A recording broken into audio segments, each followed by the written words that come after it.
ഇപ്പോൾ മോദി വിരമിക്കുമോ എന്നതിനെക്കുറിച്ചുള്ള നിർണായക ചർച്ചയാണ് ഇപ്പോൾ സമൂഹ മാധ്യമങ്ങളിൽ ഉൾപ്പെടെ നടക്കുന്നത്. കാരണം RSS മേധാവിയുടെ ഭാഗത്ത് നിന്നും ഒരു പരാമർശം ഉണ്ടായിട്ടുണ്ട്. 75 വയസ്സ് കഴിയുന്ന നേതാക്കളെല്ലാം വിരമിക്കണമെന്നാണ് അദ്ദേഹം പറഞ്ഞിരിക്കുന്നത്. നാം ഇത്തരം കാഴ്ചകൾ BJPയിൽ മുൻപ് കണ്ടിട്ടുണ്ട്. അത് അദ്വാനിയായി ബന്ധപ്പെട്ടാലും മുരളി മനോഹർ ജോഷിയുമായി ബന്ധപ്പെട്ടാലും അവർക്ക് വീണ്ടും പ്രവർത്തിക്കണമെന്ന ആഗ്രഹമുണ്ടായിരുന്നു. പക്ഷേ BJPയുടെ അന്നത്തെ മോദി ഉൾപ്പെടെയുള്ള ഒരു ടീം അത് അനുവദിക്കാതെ അങ്ങനെ പാടില്ലെന്ന് ആവശ്യപ്പെടുകയാണ്. അങ്ങനെയാണെങ്കിൽ ഇപ്പോൾ മോദിക്ക് 75 വയസ്സാകുന്നു, അതോടൊപ്പം തന്നെ രാജ്നാഥ് സിംഗിനാകുന്നു. അങ്ങനെ പല മുതിർന്ന നേതാക്കളും വിരമിക്കേണ്ട ഒരു അവസ്ഥയിലേക്കല്ലേ പോകുന്നത്. മോഹൻ ഭഗവതാണ് ഇത്തരത്തിലുള്ള ഒരു പരാമർശം നടത്തിയത്. കാരണം 75 വയസ്സ് കഴിഞ്ഞാൽ ഇത്തരത്തിൽ ഷാൾ അണിയിച്ച് ഒരു ഇത് കൊടുക്കേണ്ട കാര്യമില്ല. വിരമിക്കേണ്ടുന്ന സമയത്ത് വിരമിച്ചിട്ട് അടുത്ത ജനറേഷന് കൈമാറണം എന്നുള്ളൊരു പ്രസംഗത്തിനിടയിൽ അദ്ദേഹം പരാമർശിച്ച ഒരു കാര്യമാണ് ഇപ്പോൾ ഭയങ്കര വിവാദമായിരിക്കും. പ്രതിപക്ഷമാണ് വിവാദമാക്കിയത്. സ്വാഭാവികമായിട്ടും ഈ സംഭവം 2024 ലോക്സഭാ തെരഞ്ഞെടുപ്പ് കാലത്തും ചർച്ചയായിട്ടുണ്ട് വലിയ രീതിയിൽ. കെജ്രിവാളാണ് ഉയർത്തിയത്. കാരണം ഈ നരേന്ദ്രമോദി ഇനി 2 വർഷം മാത്രമേ കാണുകയുള്ളൂ, അതിനുശേഷം അദ്ദേഹം വിരമിക്കും. ഇടയ്ക്ക് ഇത്തരത്തിലുള്ള ഒരു RSS കാര്യാലയത്തിൽ മോദി ചെന്നപ്പോൾ വിരമിക്കാനാണോ എന്നുള്ള ഒരു ചോദ്യം ഉയർന്നിരുന്നു. ഏതായാലും പ്രതിപക്ഷം ഇത്തരത്തിലുള്ള ഒരു വിവാദമാക്കിയതിൽ തെറ്റൊന്നും പറയാൻ പറ്റത്തില്ല. കാരണം ഒരു സെപ്റ്റംബറൊക്കെ ആകുമ്പോൾ മോദിക്ക് 75 വയസ്സ് തികയാണ്. അപ്പോൾ സ്വാഭാവികമായിട്ടും RSS മേധാവിയുടെ ഭാഗത്തു നിന്ന് ഇങ്ങനെ ഒരു പരാമർശവും കൂടെ വന്നതുകൊണ്ട് ഇനി അത്തരത്തിലേക്കാവണം എന്നുള്ളൊരു പ്രതിപക്ഷം പറയുന്നതിലും കാര്യമുണ്ട്. അതവിടെ നിൽക്കട്ടെ. പക്ഷേ അതിനപ്പുറം പ്രധാനമന്ത്രി നരേന്ദ്രമോദി എന്ന് പറയുന്ന ഒരു വ്യക്തിയിലേക്ക് നമുക്കൊന്ന് വിരൽ ചൂണ്ടാം. കാരണം അദ്ദേഹം 75 അല്ലെങ്കിൽ 74 വയസ്സ് ഇപ്പോൾ കഴിഞ്ഞ് 75ലേക്ക് എത്തി നിൽക്കുന്ന അദ്ദേഹം 75 വയസ്സിൻ്റെ ഒരു പക്വതയും ജ്ഞാനവും അല്ലെങ്കിൽ പ്രവൃത്തിയല്ല, രാഷ്ട്രീയ തന്ത്രങ്ങളുമല്ല പ്രയോഗിക്കുന്നത്. നമ്മളത് പലപ്പോഴും കണ്ടു. ഇപ്പം അവസാനമായി നമ്മൾ കണ്ടത് ഓപ്പറേഷൻ സിന്ദൂറാണ്. എങ്ങനെ എത്തരത്തിൽ നേരിടണം, ഒരു രാജ്യത്തിന് എതിരെ ഒരു ശത്രു വന്നു കഴിഞ്ഞാൽ എത്തരത്തിൽ നേരിടണം എന്നുള്ളത് അത് കൃത്യമായും വ്യക്തമാക്കി കണ്ടതാണ്. അത് രാഷ്ട്രീയ ഭേദമില്ലാണ്ട് എല്ലാ വ്യക്തികളും എല്ലാ ജനങ്ങളും അദ്ദേഹത്തിനെ അംഗീകരിച്ചു കഴിഞ്ഞു.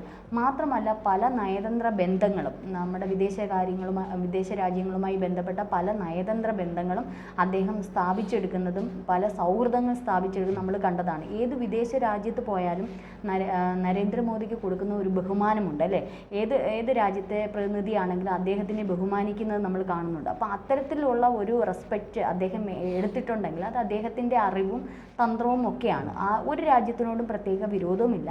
എന്നാൽ ശത്രു രാജ്യത്തെ എങ്ങനെ നേരിടണമെന്നും എന്നാൽ ശത്രു രാജ്യങ്ങൾ ഒന്നല്ല പല രാജ്യങ്ങളും ഞങ്ങൾക്കുണ്ട് എന്നുമുള്ള അദ്ദേഹത്തിൻ്റെ അറിവും അദ്ദേഹത്തിൻ്റെ പക്വതയുമാണ് ഇന്ന് ഒരു പക്ഷേ ഇന്ത്യ എന്ന് പറയുന്ന നമ്മുടെ രാജ്യം ഇത്രത്തോളം ഉന്നതിയിൽ വികസിത രാജ്യം എന്നുള്ള തലത്തിൽ തന്നെ നമ്മൾ പറയേണ്ടിയിരിക്കുന്നു. GDP ഉൾപ്പെടെയുള്ള നമ്മുടെ കാര്യങ്ങൾ നോക്കിക്കഴിഞ്ഞാൽ ഒരു പക്ഷേ വികസിത രാജ്യങ്ങളോടൊപ്പം തന്നെ നമുക്ക് നിലനിർത്താം. ടൂറിസത്തിൻ്റെ കാര്യത്തിലേക്ക് പോവുകയാണെങ്കിൽ നമ്മുടെ രാജ്യം വലിയ രീതിയിലാണ് അത് ഉയർന്നിരിക്കുന്നത്. നമുക്കറിയാം വിദേശികൾ എത്രയോ കോടിക്കണക്കിന് ആൾക്കാരാണ് വരുന്നത്.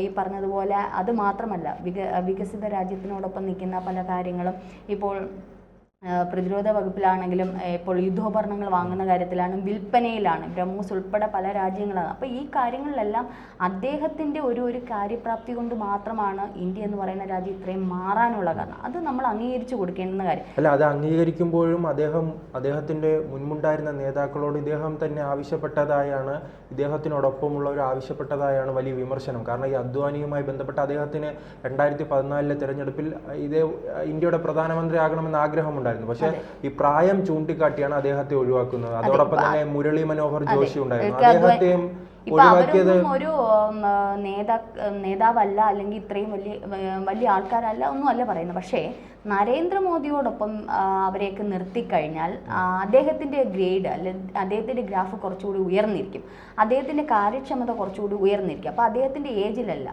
ഇനി ഏജ് എന്ന് പറയുന്ന കാര്യത്തിൽ അദ്ദേഹത്തിൻ്റെ ആരോഗ്യത്തിന് മറ്റൊരു ചോദ്യം എല്ലാവരും ചെയ്യുന്നത് മോഹൻ ഭഗവത് ലക്ഷ്യമിട്ടത് നരേന്ദ്രമോദി ആണോ എന്നൊരു സംശയമുണ്ടല്ലോ. തീർച്ചയായും അങ്ങനെ ആവാൻ സാധ്യതയില്ല. കാരണം അത് പലപ്പോഴും ഈ RSS BJP എന്ന് പറയുന്ന ഒരു ബന്ധമുണ്ട്. അവർ തമ്മിലുള്ള ഒരു വല്ലാത്ത ബന്ധം. അത് എന്ത് തന്നെയാണെങ്കിലും അത് വർഷങ്ങളായിട്ട് നീണ്ടു നിൽക്കുന്നത്. അംഗീകരിക്കുന്നത്. അപ്പോൾ BJP എന്ത് തീരുമാനം എടുക്കുന്നോ അത് RSS അംഗീകരിക്കും, RSS എടുക്കുന്ന തീരുമാനങ്ങളെല്ലാം തന്നെ BJP അംഗീകരിക്കും. ആ ഒരു ബന്ധം ഉള്ളത് കൊണ്ടാണ് BJP ഇന്ന് മൂന്നാം തവണയും ഇത്തരത്തിൽ നമ്മുടെ രാജ്യം ഭരിക്കാൻ അല്ലെങ്കിൽ നരേന്ദ്രമോദി ഭരിക്കാനുള്ള കാരണം അത് തന്നെയാണ്. ഇവരുടെ ഇടയിലുള്ള അങ്ങനെയുള്ള അസ്വാരസ്യങ്ങളോ അങ്ങനെയുള്ള യാതൊരു കാര്യം. അപ്പോൾ എന്ത് തന്നെയായാലും അംഗീകരിക്കാനുള്ള ക്ഷമത രണ്ട് കൂട്ടർക്കും ഉണ്ട്. അപ്പോൾ ആരെങ്കിലും ഒരു കൂട്ടർ ഒരു കാര്യം അംഗീകരിച്ച ഒരു പക്ഷേ നരേന്ദ്രമോദി അത് അംഗീകരിക്കും, അക്സെപ്റ്റ് ചെയ്യും.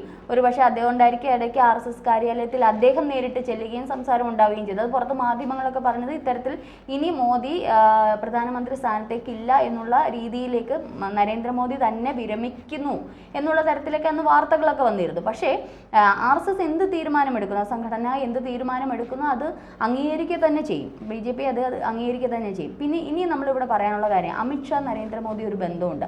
ആ ഒരു കൂട്ടുകെട്ട് തന്നെയാണ് നമ്മുടെ രാജ്യത്തിൻ്റെ പ്രധാനപ്പെട്ട ഒരു തലത്തിലേക്ക് നമ്മളെ രാജ്യത്തെ കൊണ്ടുവന്ന് എത്തിക്കാൻ, ഇവിടുത്തെ പല വികസിത പ്രവർത്തനങ്ങൾ നടത്താനും കാരണം. ഇനി ഒരു പക്ഷേ BJPയിൽ ഇത്തരത്തിലുള്ള നേതാക്കന്മാർ വരുമോ എന്നുള്ളത് പോലും നമുക്കറിയില്ല. നമുക്കറിയാം കോൺഗ്രസ് ഒരു പക്ഷേ ഇന്ദിരാഗാന്ധിയുടെയും രാജീവ് ഗാന്ധിയുടെയൊക്കെ ഒരു കാലഘട്ടം കഴിഞ്ഞപ്പോഴത്തേനും അത് പൂർണ്ണമായി അധപ്പതിച്ചു അല്ലേ. കാരണം ഒരു നേതൃസ്ഥാനത്തിലേക്ക് വരാൻ ധൈര്യത്തോടെ വരാനും ഒരു നേതാവിൻ്റെ തന്ത്രവും അറിവും ജ്ഞാനവും ഒക്കെ ഉള്ള ഒറ്റ നേതാവിനെ നമുക്ക് കണ്ടെത്താൻ കഴിഞ്ഞില്ല. അതുകൊണ്ടാണ് കോൺഗ്രസ് പാർട്ടി ഇന്നും മൂന്നാം തവണയും 8 നിലയും പൊട്ടി നിൽക്കുന്നത് കേന്ദ്രത്തിൽ.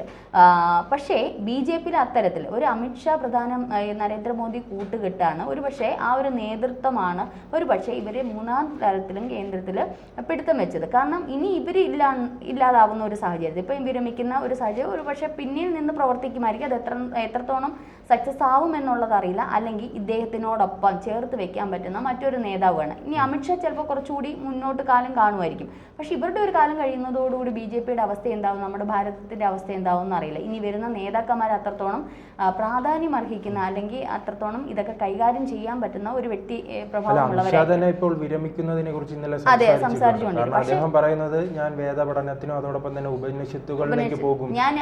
അതെ, രാഷ്ട്രീയം കഴിഞ്ഞു കഴിഞ്ഞാൽ ഞാൻ ഇനി പോകുന്നത് സ്പിരിച്വലായിട്ട് ആത്മീയതയിലേക്കും വേദപഠനത്തിലേക്കും അല്ലെങ്കിൽ കൃഷിയിലേക്കുമാണെന്നാണ് അദ്ദേഹം പറഞ്ഞത്. അപ്പോൾ ഇത്തരത്തിൽ മോദിക്ക് അത് തന്നെ ഇവർക്കൊക്കെ എന്ന് പറഞ്ഞാൽ കൃത്യമായി ഞാൻ ഇവരെയൊക്കെ വാല്യൂ ചെയ്തിരിക്കുന്നവർ കൃത്യമായ ഒരു രാജ്യസ്നേഹമുള്ള രണ്ട് വ്യക്തികളാണ്.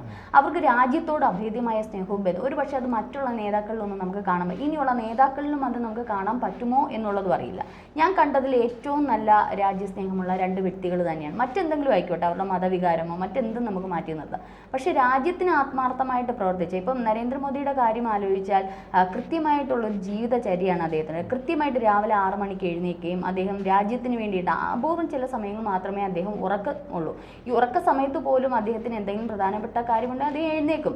അപ്പോൾ എന്ന് വെച്ചാൽ 24 മണിക്കൂറും രാജ്യത്തിന് വേണ്ടിയിട്ട് സേവിക്കുന്ന ഒരു സേവകൻ തന്നെയാണ് നരേന്ദ്രമോദി എന്ന് പറയുന്നത്. അപ്പോൾ അത്തരത്തിൽ അദ്ദേഹത്തിൻ്റെ അതേപോലെ തന്നെ യോഗ നിഷ്ഠ, അദ്ദേഹത്തിൻ്റെ ആഹാരക്രമം ഇതെല്ലാം പക്ക കറക്റ്റാണ്. അതുകൊണ്ടാണ് ഇത്രയും യൗവനമായിട്ട് 75 വയസ്സാകാൻ പോകുന്നത് നമ്മൾ പറയത്തില്ല. ഒരുപക്ഷെ നമ്മുടെ ഒരു മറ്റൊരു മമ്മൂട്ടി പതിപ്പ് എന്ന് തന്നെ നമ്മൾ പറയേണ്ടിയിരിക്കും. അപ്പോൾ അത്തരത്തിൽ ഊർജ്ജസ്വലമായിട്ടിരിക്കുന്ന മറ്റൊരു നേതാവിനെ ഇനി നമുക്ക് കിട്ടാൻ പോകില്ല എന്നുള്ളതാണ് എനിക്ക് പറയാൻ. അതുകൊണ്ട് അദ്ദേഹം കുറച്ചാളും കൂടെ പോട്ടെ, നമ്മുടെ രാജ്യം കുറച്ചുകൂടി വികസിക്കട്ടെ എന്നാണ് ഞാൻ ആഗ്രഹിക്കുന്നത്. കാരണം ഇത്തരത്തിൽ പക്ഷേ ഇത് പ്രതിപക്ഷ പാർട്ടികൾ വലിയ വിവാദമാക്കിയിട്ടുണ്ട്. കാരണം മുൻകാലങ്ങളിലെ ഈ BJPയുടെ പ്രവൃത്തികൾ ചൂണ്ടിക്കാട്ടിയാണ് അവർ ഈ പ്രശ്നം ഉന്നയിക്കുന്നത്. പ്രതിപക്ഷം ആഗ്രഹിക്കുന്ന ഒരേ ഒരു കാര്യം ശ്രീത്തിന് മനസ്സിലായില്ല, നരേന്ദ്രമോദി ഒന്ന് പോയിരുന്നെങ്കിൽ അവരുടെ ഉള്ളിൽ.